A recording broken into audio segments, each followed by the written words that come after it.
Irmãos, quantos aqui não estavam no culto passado? Levanta a mão aí, bem alto para me ver. Ok, então como você não estava no culto passado, você precisa ouvir a mensagem do culto passado. Porque hoje eu vou fazer a parte 2 do Salmo 23. Mas para você que não veio, eu vou fazer uma introdução para você entender como nós estamos lendo o Salmo 23 e como ele tem nos abençoado nesses dias. Primeiro eu quero lhe mostrar um quadro, né? E espera só um pouquinho. O texto da mensagem, volta aqui, deixa na mensagem aqui no tema. O tema da mensagem, ele é provocativo. O Salmo 23 não é seu, ainda. Porque eu quero que você acompanhe a interpretação que o Salmo 23 precisa ter em nossas vidas, a aplicação que ele precisa ter em nossas vidas. E para isso eu quero te fazer uma exemplificação de 4 maneiras como a gente pode interpretá-lo, né? 4 leituras teológicas do Salmo 23. A primeira que a gente pode fazer é a liberal. Submete o texto bíblico à experiência humana e relativiza sua autoridade revelacional. O que isso significa? Nós não estamos presos ao texto, é o texto que está preso a nós. A Bíblia passa a ser interpretada pela cultura e não ser um martelo da verdade. Essa interpretação liberal é aquela que está sujeita à minha opinião. Não é mais assim diz o Senhor, mas eu acho que é isso. Mas também a gente pode interpretá-lo a partir da teologia da prosperidade, onde Deus se torna um mordomo espiritual. Sim, é uma frase agressiva, mas a teologia da prosperidade é aquela que promete que se você buscar Deus, você vai ter tudo o que você precisa, ou que deseja. E se você busca Deus para ter o que deseja, o que você deseja não é Deus, é um Deus que lhe dê o que você deseja. E também tem a teologia coach, que troca a cruz pela autoestima. Eu não preciso mais de um salvador, eu só preciso de um treinador, porque eu salvarei a mim mesmo. E nós temos a teologia cristocêntrica, que anuncia um pastor, um Jesus, um Deus que sangrou por suas ovelhas e morreu pelos nossos pecados. Então vejamos rapidamente os 6 versículos do Salmo 23, nessas 4 interpretações. O Senhor é meu pastor, de nada terei falta. Lembrando que falamos sobre o versículo 1, 2, 3 e 4, parte A, no domingo passado. Hoje vamos falar do versículo 4, parte B, 5º e 6º. Versículo 1, o Senhor é meu pastor, de nada terei falta. Da teologia liberal, Deus é um símbolo de cuidado coletivo e esperança social. Não se trata de uma promessa real, mas de uma poesia religiosa. É um salmo que é para todos. É um travesseiro gostoso para a gente se sentir melhor. Na teologia da prosperidade, esse texto seria facilmente interpretado assim: Deus é seu provedor pessoal, nada vai te faltar: dinheiro, bens, oportunidades, sucesso. Agora pensa comigo aqui. Quando buscamos Deus, temos tudo? Ou passamos por dificuldades? Realmente, nada nos falta. Tem tribulação, tem dificuldade, tem tristeza. Então, uma teologia que te diz que tudo vai ficar bem, você deveria de imediatamente questioná-la. Mas também tem a teologia coach, que diz que você está no controle e Deus apenas te inspira a alcançar seus objetivos. Deus é um ótimo treinador. E tem a teologia cristocêntrica. Cristo é o pastor que se entregou por mim. Se tenho Jesus, não me falta nada, mesmo em tempos de escassez. Ele é suficiente. E o que me falta é porque eu não preciso. Porque o que eu preciso é do meu pastor. Quantos me entendem, diga amém. Versículo 2 diz o seguinte: em verdes pastagens me faz repousar e me conduz a águas tranquilas. teologia liberal, paz interior, equilíbrio emocional, sabe? Imagens poéticas para tempos difíceis. Teologia da prosperidade, conforto físico e emocional. Deus te leva ao descanso dos que prosperam. Da teologia coach, aprenda a relaxar e manter sua mente em paz. E a teologia cristocêntrica, Cristo é o descanso da alma salva. Cristo é o descanso da alma salva. As águas tranquilas são dele, ou melhor, as águas tranquilas são Ele, que acalma com o seu amor imutável sobre nós. Há uma grande diferença. A forma que lemos a Bíblia é a forma que vamos moldar a nossa fé. Versículo 3. Restaura-me o vigor, guia-me nas veredas da justiça, por amor do seu nome. A teologia liberal facilmente diria que o vigor é a força emocional. A justiça é engajamento ético social. É você se tornar uma pessoa melhor, uma pessoa que age na sociedade, uma pessoa que cumpre os princípios, né, éticos e morais. Mas deixa eu te falar uma coisa aqui. Existe uma grande diferença entre cumprir princípios éticos e morais bíblicos e ser salvo. Quantos me entendem? Diga amém. Os fariseus cumpriam todos os princípios éticos e morais, inclusive Nicodemos de João capítulo 3, mas ainda precisava nascer de novo. Teologia da prosperidade, Deus restaura e te exalta diante dos outros. Teologia coach, ande com integridade e o sucesso virá. A lei da atração. E a teologia cristocêntrica, Cristo restaura a minha alma com o sangue dele. A justiça que sigo não é minha, é dele, atribuída a mim por causa do seu sacrifício.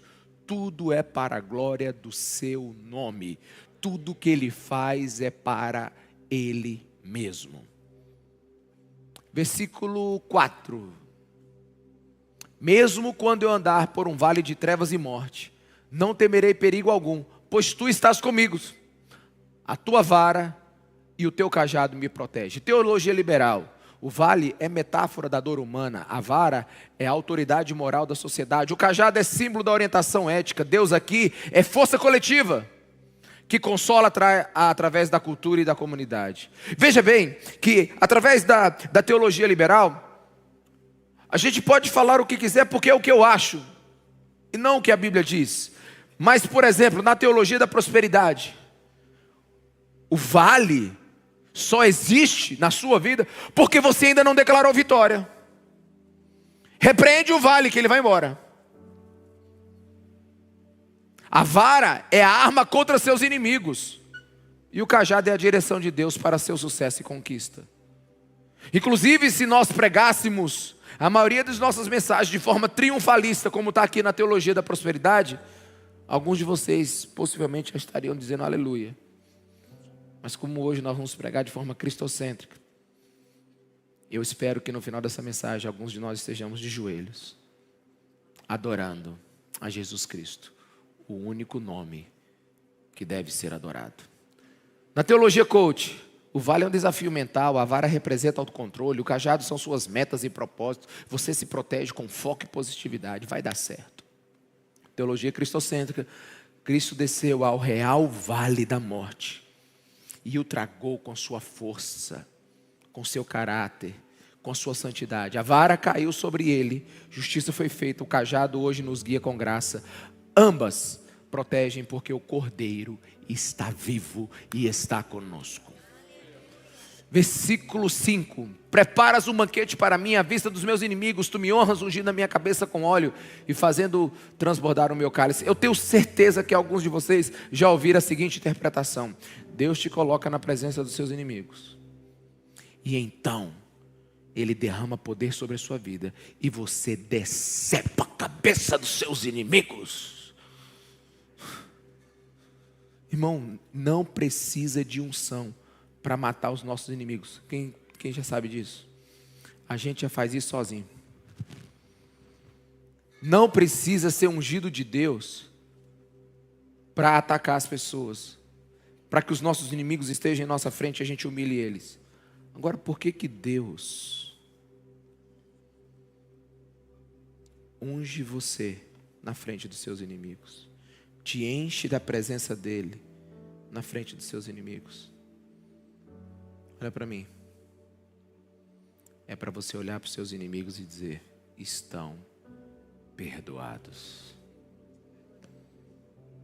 Precisa muito de Deus para fazer isso. Para atacar os inimigos a gente faz com a nossa própria força. Mas para perdoá-los, precisamos do Cristo em nós. Versículo 6. Não, acho que eu volto aqui um pouquinho. Teologia da prosperidade. Deus vai te exaltar diante dos inimigos.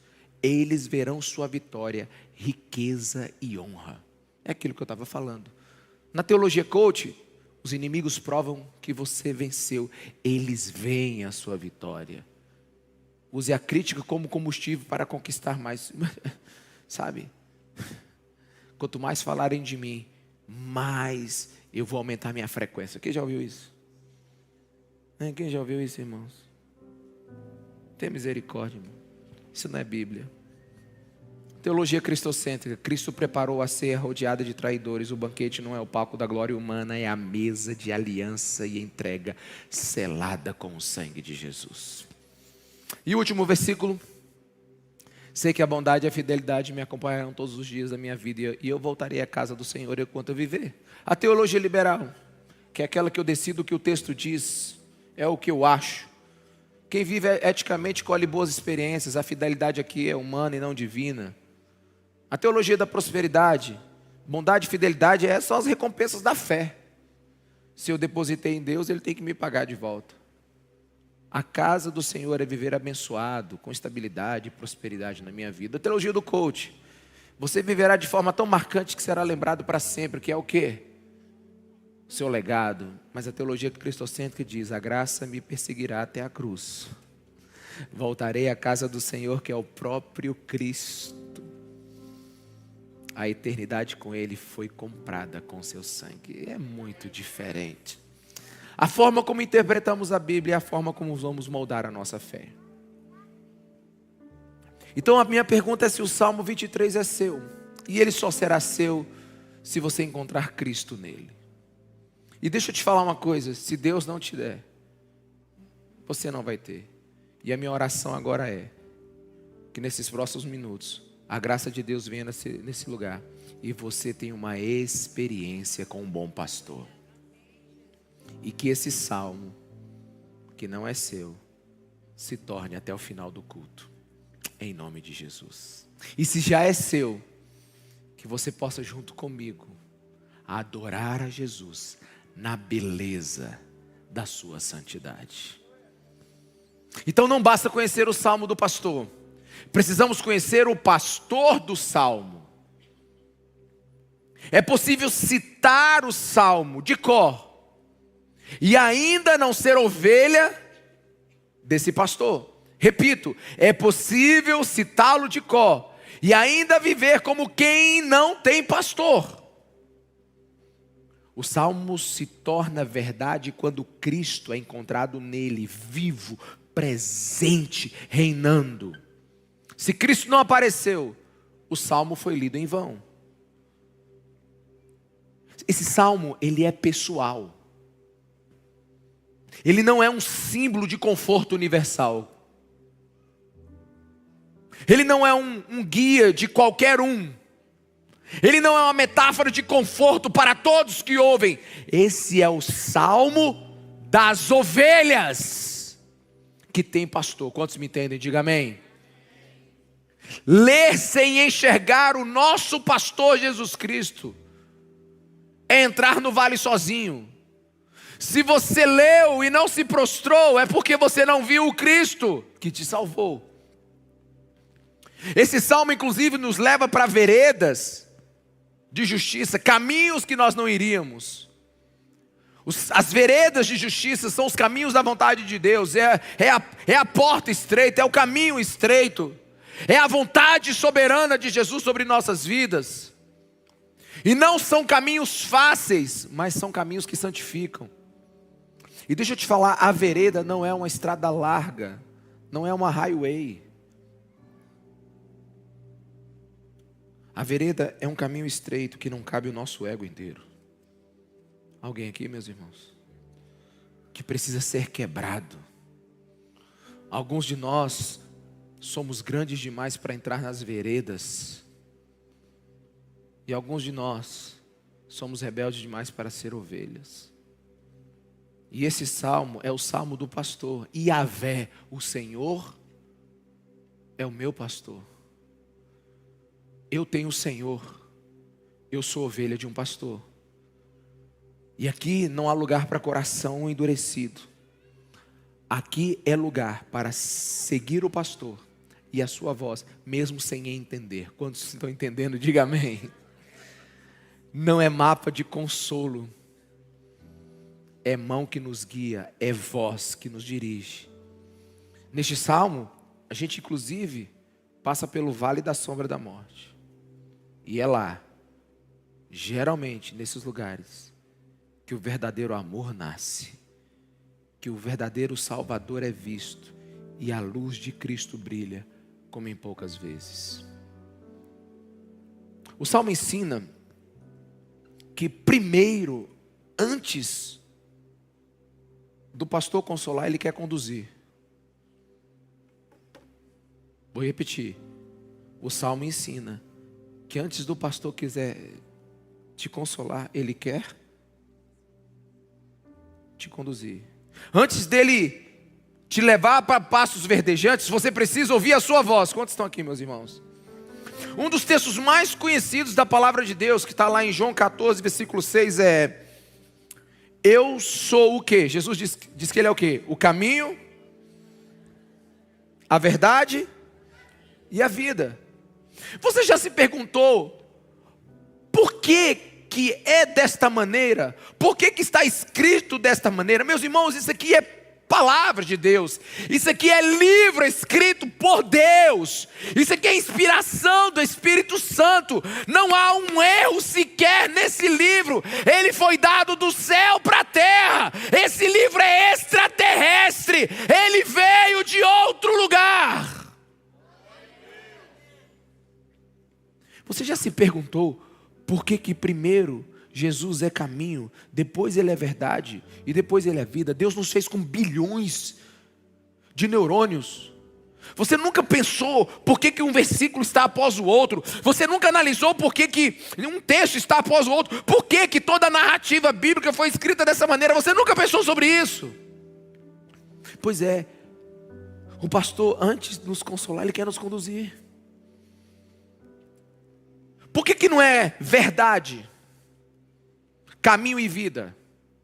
Por que que não é vida, verdade depois do caminho? Presta atenção, meus irmãos. A primeira coisa que nós fazemos quando encontramos Jesus é segui-lo. Quantos estão aqui? Diga amém. Ele é o caminho.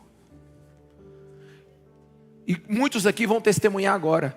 Quando você caminha o caminho, você começa a entender a verdade. Até tem um provérbio puritano que diz o seguinte: não conversa se você não caminha um caminho. E na medida que você caminha um caminho, você começa a ver a verdade. E na hora que você começa a descobrir a verdade, você começa a receber o quê? Vida. Aleluia. Primeiro caminhamos com confiança. E porque aprendemos a caminhar com fé, aprendemos a descobrir a verdade. Ou a verdade nos é dada pela graça. E quando descobrimos a verdade, a vida de Deus começa a preencher a nossa vida. Então, bem-aventurado é aquele que ouve a voz do pastor. Porque antes do salmo te trazer descanso em águas tranquilas, você precisa ouvir a voz dele te guiando. Deixa eu falar uma coisa que talvez você nunca ouviu sobre o Salmo 23. Ele não quer acalmar a sua alma. Ele quer governar a sua alma. O pastor, ele não está com a intenção imediata de acalmar você. Ele está com a intenção imediata de que você ouça ele Ouvindo Ele, você vai para pastos verdejantes. Ouvindo Ele, você vai para águas tranquilas. Ouvindo Ele, você vai refrigerar a sua alma. Ouvindo Ele. Esse salmo não é um spa espiritual. Esse salmo não é uma poesia de relaxamento. Esse salmo não é um travesseiro. Não, ele é um chamado ao pastoreio do Rei Jesus Cristo de Nazaré. Ele é um chamado ao governo de Deus sobre a sua vida. Se você não vê Cristo te chamando para te conduzir como ovelha, você não entendeu o Salmo 23 e ele não é seu. Sem Cristo o salmo só é poesia. Com Cristo, Ele é abrigo. A diferença não está nas palavras, porque todo mundo lê. A diferença está em quem você enxerga quando lê essas palavras. Aleluia, irmão. E deixa eu te falar, o salmo não é doce, porque te leva para pastos verdejantes. O salmo não é doce, porque ele te leva para águas tranquilas. O salmo não é doce porque ele refrigera a tua alma. Sabe por que ele é doce? Porque ele te apresenta o pastor da sua alma. Ele é doce porque o nome de Jesus se torna belo na sua boca. Se você leu esse salmo e não viu Cristo, então você leu mal. E se viu Cristo e não se prostrou, é porque ouviu ainda pequeno demais. A minha pergunta, esse salmo já é seu? Você já experimentou a proteção do cajado e da vara do pastor? A parte B do versículo 4, onde eu continuo a mensagem do domingo passado, diz assim: a tua vara e o teu cajado me protegem. Você já experimentou isso de Deus? Porque se você não experimentou, é só poesia, é só texto. Mas se você experimentou, é testemunho. A tua vara e teu cajado me protege. Vara não é castigo aleatório, é amor afiado de Deus sobre nossas vidas. É disciplina daquele que ama, que é o nosso Pai. Cajado não é enfeite de pastor, sabe, é arma contra o lobo, contra a ovelha teimosa, sabe. E às vezes a gente, quando pensa nessa vara e nesse cajado do pastor, a gente só pensa no lobo que está do lado de fora. Mas a gente esqueceu o pior lobo que existe, que é aquele que mora dentro de nós, que são os nossos pecados, que é esse velho Adão que precisa ser tomado pelo Espírito Santo e convertido ao Senhor e Salvador Jesus Cristo de Nazaré. E para ser direto como o sniper que não quer errar o alvo, quero citar Richard Baxter. Ele diz assim sobre esse versículo, ele diz assim: é melhor apanhar da vara do Cristo do que receber as flores da mão deste mundo. Por isso, nós seremos guiados pela vara e o cajado desse pastor. Versículo 5: preparas um banquete para mim à vista dos meus inimigos. Deixa eu te falar uma coisa. Primeira coisa aqui nesse versículo: a mesa é dele, não nossa. Foi preparada por ele e não pela vitória de nossas mãos. A mesa é no meio dos inimigos e não depois dos inimigos. Aleluia. O banquete não espera o fim da guerra. A comunhão acontece no meio da luta. E o que é isso? Isso é o Evangelho. Isso é o Evangelho de Jesus Cristo. Porque a cruz não foi armada num jardim lindo entre dois pinheiros. Não, a cruz foi erguida na montanha da caveira em meio a dois ladrões. Aqui Deus não está prometendo uma vida perfeita. O pastor não está te levando para um lugar onde não vai ter problema, não. O que ele está dizendo é que em meio a tudo isso tem um banquete preparado.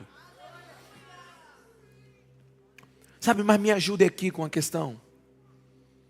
Se eu era inimigo de Deus, por causa dos meus pecados, como é que agora eu estou sentado na mesa com Jesus à frente dos meus inimigos? Vamos lá, você é inteligente, você conhece a Bíblia, vamos lá. Eu sou inimigo de Deus. Como é que agora eu estou sentado na mesa com Deus? Como é que eu estou sentado na mesa agora com um bom pastor? Com Jesus? Na frente dos meus inimigos. Como é que a gente pode interpretar esse texto aqui? Se nós éramos rebeldes contra Deus, como diz Romanos 5,10, éramos inimigos de Deus e fomos reconciliados pela morte do seu Filho. Então o escândalo do Evangelho nesse versículo é que não apenas fomos salvos, mas agora aquele que era inimigo de Deus está sentado com Cristo Jesus numa mesa. Quantos estão me entendendo? Diga amém. O ex-inimigo virou convidado, o rebelde virou filho e o indigno foi aceito. Eu posso ouvir um amém?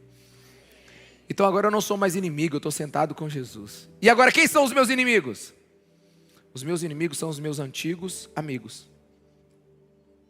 Os meus inimigos agora são os meus antigos aliados. É o pecado que me persegue, é a carne que ainda me puxa para a velha vida, é o mundo que não aceita a minha mudança, é o inferno que não suporta a minha comunhão com Cristo. Esses são os inimigos que ainda olham e ainda odeiam, e ainda tentam, tocar em mim.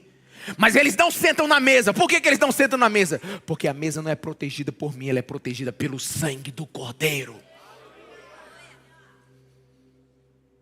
A mesa é um testemunho da graça escandalosa de Deus. Nessa mesa agora está sentado um homem que blasfemava, mas agora está comendo com o rei. Ali nessa mesa agora está sentada uma mulher que era escrava do pecado, mas agora ela é convidada. O Evangelho está aqui porque a mesa não nega quem eu fui. Não é sobre apagar o passado. Ela revela quem Ele é. A mesa não é para dizer o que eu não era mais, não. Porque até o que eu não era, eu não sou mais por causa da graça. A mesa agora é para anunciar o perdão. Deixa eu te falar, e essa mesa do Salmo 23, ela enlouquece o mundo, perturba o inferno e confronta o religioso.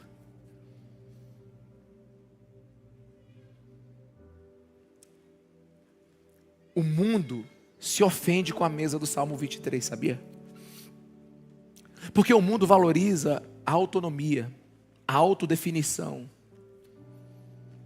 O mundo atual rejeita a graça não apenas porque o mundo prefere o mérito, não, mas porque a graça exige rendição. Deixa eu te falar uma coisa, não tem nada que humilha mais uma pessoa do que a graça de Deus. Nenhum aqui é bom o suficiente para ser salvo pelas suas próprias obras. E nenhum aqui é tão ruim que não pode ser alcançado pela graça de Deus. No final das contas, todos nós somos humilhados pela graça. A graça nos faz um só. Quantos me entendem? Diga amém. O mundo rejeita a graça, porque a graça exige humildade. A cultura moderna quer ser dona da própria história, curadora da sua própria dor. Mas na mesa do bom pastor, nós não sentamos como autores da nossa vida, não, sentamos como resgatados. A graça desmonta o sistema dizendo, você não precisa provar nada, você só precisa ser aceito e se render. A mesa do Salmo 23 obriga a precisarmos de um pastor que sangra e que serve. Mas ela só não perturba o mundo, a mesa do Salmo 23. Ela inquieta o inferno. Porque a mesa que foi montada ali custou o sangue do rei. E o inferno sabe disso. O inferno não pode reivindicar o que foi comprado pelo sangue de Jesus. Algumas pessoas chegam para mim dizendo assim, pastor, o diabo está com muito ódio do Senhor. Eu falei, por quê? Não, o senhor é pastor de igreja. Eu falei, deixa eu te falar uma coisa, irmão, o diabo tem ódio de todo mundo. Só para a gente avisar aqui. Agora, esse Ricardo aqui não pode lutar contra o diabo. Eu não tenho força suficiente. Ricardo aqui não pode. Mas eu fui comprado por um sangue que me veste, que me cobre. E a gente confia nesse sangue. E aí o inferno pira, o inferno fica endemoniado. Porque onde havia culpa, agora há banquete. Onde havia ruína, agora há unção. E onde havia acusação, agora há honra. Por causa de quem? Por causa do sangue derramado de Jesus Cristo. A mesa do Salmo 23, ela inquieta o mundo, ela deixa o inferno louco, mas ela incomoda mesmo o religioso. Sabe por quê? Porque o religioso quer controlar quem está sentado na mesa. Quantos estão me entendendo? Diga amém. O religioso, ele não rejeita a mesa porque ela é santa. Ele rejeita a mesa porque ela é generosa demais. É mais ou menos assim. Sabe, o religioso, ele fez tudo certinho a vida toda. Ele casou, nunca traiu a esposa, trabalhou direitinho. Ele nunca furtou, nunca roubou. Chegou cedo em casa todos os dias, brincou com os filhos. Ele fez tudo certinho. Mas aí tem um outro. Que a única coisa certa e que ele sabe fazer na vida é respirar. O resto ele é terrível. De todos os prazeres ele provou, de todas as noitadas ele viveu. Sabe, ele acabou com o dinheiro da família. Ele foi um pródigo. Ele foi um rebelde, ele foi terrível. E então a graça pega os dois. E agora eles estão sentados no mesmo lugar. Gente, o religioso pira. Como é que pode essa criatura estar sentada aqui agora? Sabe por quê? Porque essa mesa aqui, ela não é controlada pela religião. Ela é montada pela graça de Deus. E como o poeta disse, essa mesa foi construída a partir da madeira da cruz. O religioso, ele quer uma mesa restrita e moralmente dos corretos, teologicamente impecável. Sabe, que externamente todos estejam adequados, mas a mesa da graça quebra os muros da separação e convida todos para estarem sentados, porque não é pelo nosso próprio mérito, é pela graça de Jesus. O religioso quer filtrar, selecionar, aprovar. O religioso quer dizer quem pode, quem não pode, mas essa mesa não é a mesa do desempenho, é a mesa da adoção. Adotados pela graça de Jesus. E sabe de uma coisa? O pastor chama quem ele quiser, quando ele quiser. E isso escandaliza, porque isso é graça. E se seu coração não chora por isso, eu não sei por que mais ele vai chorar. O mundo quer ser o autor da própria história.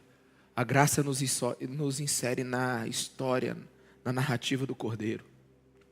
O inferno quer manter a culpa viva. A graça serve o vinho novo da nova aliança. A religião quer controlar a entrada. A graça abre porta para os filhos feridos. Tu me honras, próximo versículo, ungindo a minha cabeça com óleo e fazendo o meu cálice transbordar. E fazendo transbordar o meu cálice, como diz na NVI. Ah, meus irmãos, eu nunca orei tanto por isso em nossa igreja. Para que nós sejamos cheios da unção de Deus. Não existe vida cristã sem unção.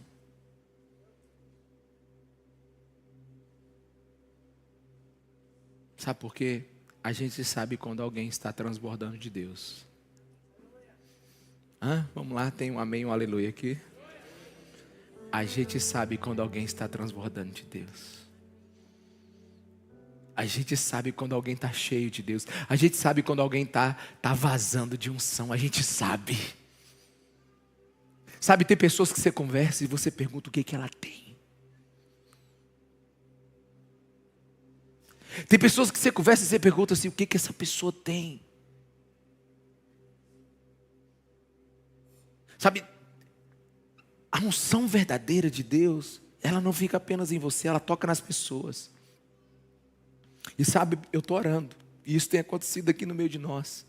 Gente simples que dobra o seu joelho e o céu desce no quarto.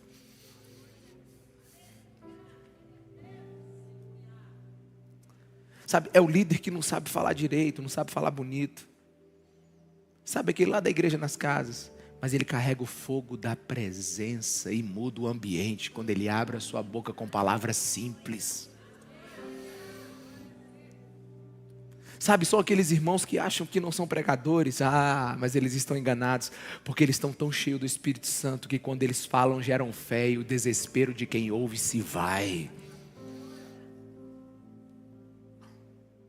Sabe, é gente que canta e prega e o nosso espírito chacoalha. O nosso espírito ferve na presença de Deus. Sabe por quê? Há um sussurro hoje nessa igreja dizendo: há mais. Existe uma unção sobre nós. Tu me honras, ungindo a minha cabeça com óleo e fazendo transbordar o meu cálice. É a marca do Espírito Santo. Sabe, é mais presença do que medo, é mais presença do que vale. Tu és o meu pastor que me unge, faz o meu cálice transbordar. Isso me basta, isso me cura, isso me levanta. Sabe, não é só sentir, é ser cheio da presença. Não é ter boas ideias, é viver debaixo do óleo fresco do Espírito Santo. Sabe, não é só reunir pessoas, é ver a glória de Deus descendo no lugar. Isso aqui fala de casais que estão orando e a unção de Deus vem sobre eles e restaura. Um toque da unção de Deus restaura um casamento. Um toque da unção de Deus levanta um líder cansado. Um toque da unção de Deus muda a sua casa, transbordando sobre ti. Versículo 6, bondade e misericórdia certamente me seguirão todos os dias da minha vida. Deixa eu te falar como é que eu leio esse texto aqui. Eu leio assim: não viajo sozinho enquanto Jesus não volta, amém? Bondade e misericórdia me seguirão. Eu não viajo sozinho nessa vida. Se eu tenho um pastor que me guia, eu não viajo sozinho nessa vida. Bondade e misericórdia me seguirão. E se você ler o livro Peregrino, você vai entender o que eu estou falando. É quando você está andando e dá aquela parada, o anjo bondade, o anjo misericórdia bate nas suas costas. Bora, rapaz, vamos, mais um passo. Vamos, aleluia. Aqui não é que você compra a bênção de Deus, não, é que é a bênção de Deus que veio sobre você através de Cristo Jesus. Não somos nós que perseguimos a bênção, é a graça que nos persegue. E é interessante que quando Davi escreveu esse salmo no hebraico, ele sabia muito bem o que está falando. Davi é um homem do campo, e é um homem que lidou com feras, com leões, com ursos, sabe? E a palavra seguir aqui, do original hebraico, é perseguir, como um caçador persegue a sua presa. Deixa o Espírito Santo ministrar isso no seu coração agora. Cristo é o pastor, sabe? É o bom pastor, mas a sua bondade, sua misericórdia é como um leão atrás de você. Ou seja, como diz o velho puritano, a perseguição de Deus durará todos os dias da tua vida. Bondade e misericórdia estarão atrás de você. É disso que nós estamos falando. E o salmista termina: todos os dias da minha vida habitarei na casa do Senhor para todo sempre. Sabe, é céu na terra e céu no céu. Quantos estão me entendendo? Diga amém. Céu na terra e céu no céu. Como é que a gente tem céu na terra e céu no céu ao mesmo tempo, irmãos? Como é que funciona isso? Como é que a gente tem céu na terra? Deixa eu dizer, você sabe, só não sabe definir. Você lembra aquele dia que você teve uma comunhão tão densa com Jesus? E não se escandalize com o que eu vou lhe dizer agora. Foi tão densa, tão grande, tão forte, tão poderosa, que o amor conjugal ficou pequeno, que os filhos ficaram pequenos. Não se escandalize, que tudo nesse mundo ficou pequeno, porque você teve naquele momento uma presença tão grande na sua vida que tudo que importava era aquilo. Era Jesus. Quantos aqui podem testemunhar disso aqui? Deixa sua mão levantada. Olha para trás, olha aí. Você já experimentou isso? Você já experimentou esse momento? É um momento beatífico. Você não sabe se o céu desceu ou se você subiu. Sabe, mas Davi está dizendo que ele sonha com esse lugar. É um momento onde a presença é tão densa que nada mais importa. Quantos aqui assistiram o filme Fórmula 1? Ô, gente, desse jeito não dá para conversar.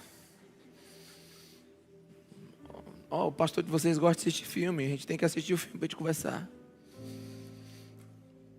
Mas esse filme ele conta uma história engraçada. Na verdade, muito interessante. Um piloto veterano é chamado para voltar a correr. E todos perguntam, por que você voltou a correr na Fórmula 1? Aí outros falam dinheiro, outros falam fama, outros falam tanta coisa e ele fica calado. E ele nunca responde. Só que esse filme é inspirado em muitos momentos da vida do Ayrton Senna. Desde o começo do filme e principalmente até o final. Senna conta que um dia, o Ayrton Senna, tá bem? Só pra gente tá falando a mesma coisa, né? Nosso Ayrton Senna. O nosso Ayrton Senna conta que um dia ele estava pilotando em Mônaco e ele fez a volta mais impressionante da vida dele. Ele diz onde ele e o carro e a pista eram um só. Ele disse que entrou num tipo de transe, onde ele não sabia mais o que era volante, o que era suas mãos, o que era a pista. E aí nesse filme Fórmula 1, esse cara questionado, quase no final pergunta, por que mesmo você voltou para a Fórmula 1? Ele disse, porque eu estou procurando esse momento, onde eu e o carro somos somente um. Onde nada mais importa. Aonde tudo desaparece e há uma união perfeita entre o homem e a máquina. Enquanto eu estava ouvindo essa parte do filme e vendo principalmente o final dele, eu lembrei desse salmo. Davi deseja isso. Não acontece todo dia. Não é em todo culto. Não é toda hora. Mas é aquele que busca, acha. O que bate, se abre. Há um momento em que o cristão está buscando o que é eterno. Há um momento onde o cristão está buscando Cristo. Há um momento onde o pastor leva ele a um lugar onde ele não sabe mais quem é ele, quem é o pastor. Ele não sabe mais se é céu, se é terra. Isso é cristianismo, é um momento beatífico, é um momento transcendental, é um momento que não se pode explicar em palavras. É a glória de Deus que vem sobre a sua vida e onde você e Deus experimentam um momento único.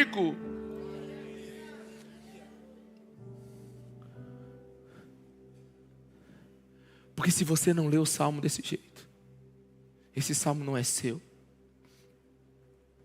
Olha só, pela manhã estamos nos campos comendo pastos verdejantes.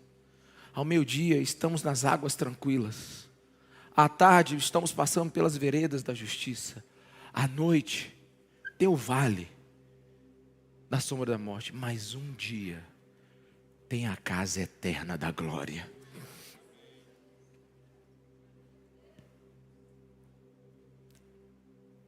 Então deixa eu te dar uma última notícia sobre esse salmo. Ele tem consolado o coração de pobre e rico. Ele tem encorajado os desanimados. Ele tem dado esperanças aos oprimidos. Ele tem dado força ao cansado.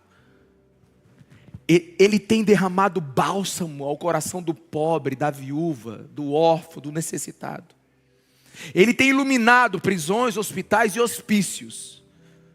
Esse salmo tem feito isso. Mas eu sei que sempre é ruim um mais depois de uma boa afirmação. Eu sei que ninguém gosta de um mais após uma afirmação. Mas esse salmo não é para todo mundo. É apenas para os que são ovelhas. Esse salmo é para aqueles que Jesus os guia. Esse salmo é para aqueles que ouvem a voz do seu Senhor. Águas tranquilas, pastos verdejantes, nada nos faltará. Luz no vale, somente aos que são propriedade de Jesus Cristo. E o mundo pode repetir esse salmo 1000 vezes, mas sem conversão, ele é poesia, não é promessa. Deixa eu te contar uma coisa que poucas pessoas têm coragem de dizer. Jesus não é pastor de todos. Jesus só é pastor das ovelhas que ele morreu por elas. Só tem direito ao descanso do pastor aquele que crê em Jesus Cristo como seu Senhor e Salvador. Então me ouça com teu coração. Onde você lê, o Senhor é o meu pastor, leia-se: o Senhor converteu a minha alma. Fala de ouvidos prontos para ouvir a voz do pastor. Onde você lê, o Senhor é meu pastor, leia-se: o Senhor reina sobre mim. Repito: pastos verdejantes, águas tranquilas, refrigério, presença no vale da sombra da morte. É para aqueles guiados pelo pastor, que estão no vale com o pastor, que estão sentados na mesa do pastor, que misericórdia e bondade emana do pastor, e que estão na morada final desse pastor. E algumas coisas são muito difíceis de dizer, e eis uma que dói. Muitos aqui não se enquadram na característica da ovelha descrita nesse salmo. O Salmo 23 não é seu ainda.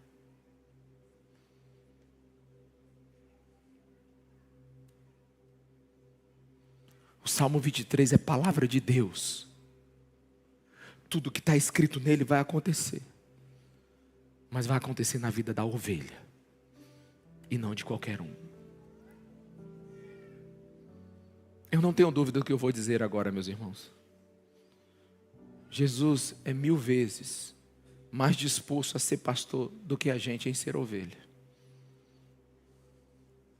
Amém? Isso é o Evangelho. Isso é o Evangelho. É a notícia escandalosa de que Jesus não espera ovelhas perfeitas, mas busca e carrega nos ombros aquela que ele comprou lá na cruz. É a glória de um Deus que prefere ser ferido por amor do que ver ovelhas morrendo no vale da morte. É o absurdo da graça, é o Evangelho. Mas pastor, então se o senhor está dizendo que Jesus é 1000 vezes mais disposto a ser pastor do que a gente em ser ovelha, isso é licença para rebeldia, isso é licença para pecar? Não. É esperança para quem tentou fugir e é graça para quem foi encontrado. Aleluia. Ei, é do ser de Deus nunca desistir da gente. E é do ser da gente se rebelar contra Deus. Mas o pastor te chama hoje. Pastor, você quer me convencer a ser crente? Jamais. Até que se eu pudesse te convencer, eu faria uns 25 cultos por dia, todo dia. Mas se eu te converter, você está ainda no inferno. Quem tem que te converter é o Espírito Santo de Deus, amém? Então eu não estou tentando te converter. Até porque, deixa eu te mostrar uma coisa bem aqui. Coloca para mim aquela figura lá que eu te pedi. Olha só. Isso aí foi a foto mais precisa que eu encontrei sobre como é um aprisco no tempo de Davi, do Oriente Médio. O que acontece? Olha aqui para mim. O pastor nesse tempo aqui, ele procurava os lugares no deserto onde haviam águas.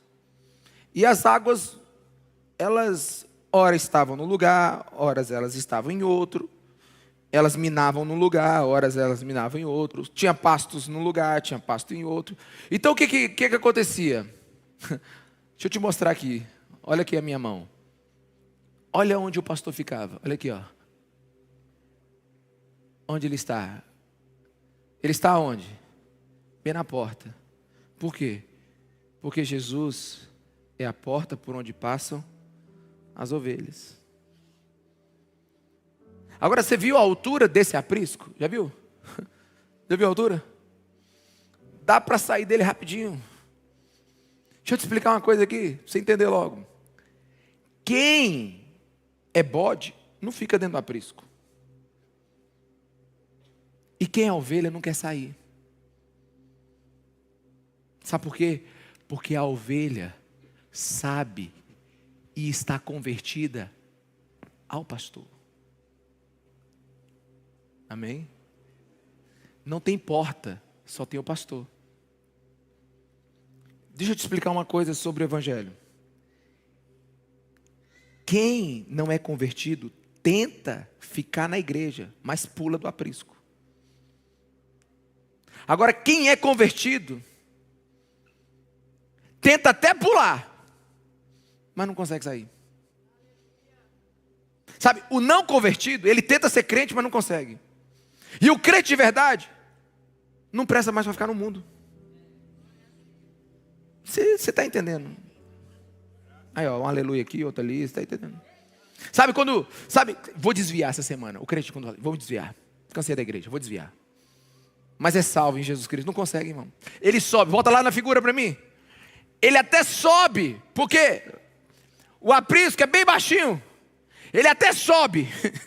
Se eu vou me desviar hoje, minha mãe vai ver.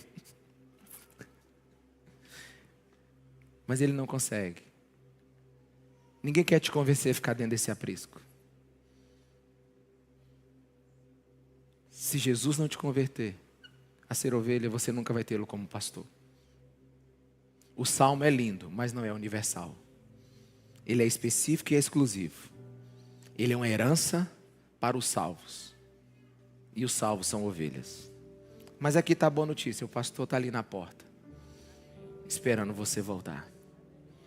Esperando você ouvir a voz dele, se arrepender e deixar ser guiado por ele.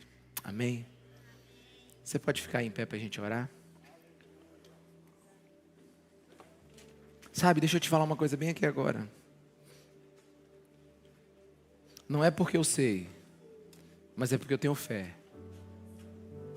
Deus vai derramar a presença dele aqui nesse lugar agora. Eu tenho fé nisso agora. Eu terminei o culto mais cedo, porque eu quero que você experimente agora um pouquinho da presença desse pastor.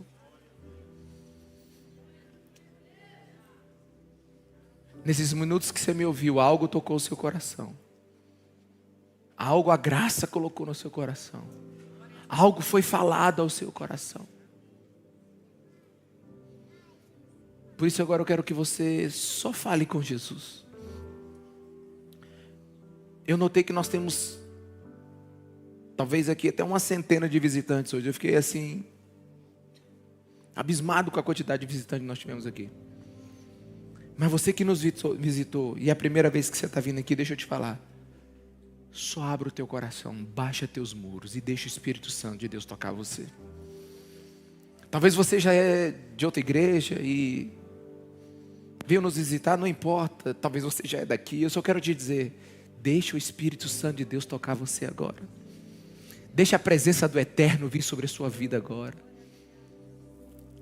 E eu oro para que o Salmo 23 se torne seu agora. Para que a graça de Deus venha sobre você agora. Você que está me ouvindo na internet, bom dia, boa tarde, ou boa noite, ou boa madrugada. Que a graça de Deus venha sobre sua vida agora. Para as ovelhas desgarradas, para as ovelhas que nunca estiveram num aprisco, para as religiosas, para todo tipo de pessoa que essa palavra hoje se encaixa. Jesus quer tocar a sua vida. Deixa eu te falar, você, mais do que águas tranquilas, você precisa do pastor. Porque é o pastor que vai te levar a esse lugar. O mais importante desse salmo não são os lugares que ele nos leva, mas a pessoa que ele nos apresenta. Porque o melhor da jornada não é o lugar, é a companhia. E deixa eu te falar, tudo o que Jesus promete, Ele é. Ele é a água que sacia. Ele é o pão que alimenta. Jesus, Ele é a própria cura.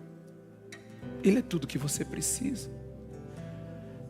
A gente usou o Salmo 23 para falar de um pastor, mas a gente mesmo aqui quer falar só dele, é de Jesus, o Filho do Deus vivo. E eu não sei o que você está sentindo no seu lugar agora. Não sei o que está vindo no seu coração. Mas eu quero orar agora. Espírito Santo de Deus, revela Jesus Cristo aqui nesse lugar. Revela Jesus aqui neste lugar. Revela Jesus, revela Jesus. Revela o Filho de Deus aqui neste lugar agora. Revela o Filho de Deus. Aumenta a tua presença nesse lugar, Espírito Santo. Igreja é o lugar do sobrenatural. Igreja é o lugar do inexplicável, do inenarrável. Vem, Jesus. Vem, Jesus.